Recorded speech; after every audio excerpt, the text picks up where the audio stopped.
حضرت امام حسن مجتبی رضی اللہ عنہ کی فطرت میں اللہ پاک نے سخاوت کا ایسا داعیہ رکھا تھا کہ وہ لگاتار غربا میں، یتیموں میں، بے کسوں میں، بے بسوں میں تقسیم فرماتے۔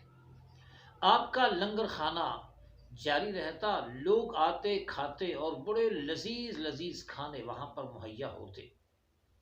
جب خرچہ بہت زیادہ ہو گیا اور لنگر کافی وسیع ہو گیا تو کوئی بندہ آ کے جناب امام حسن مجتبی سے کہنے لگا کہ لا خیر فی الاسراف، اسراف میں، فضول خرچی میں خیر نہیں ہے۔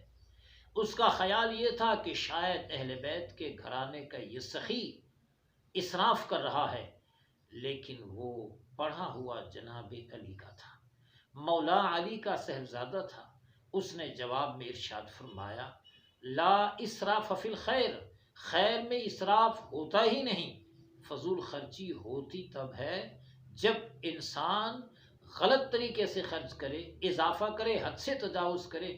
جب ادھر خیر ہے تو پھر خیر میں اسراف نہیں ہوتا۔ میں کار خیر میں مصروف ہوں، اس کو اسراف پہ محمول نہیں کیا جا سکتا۔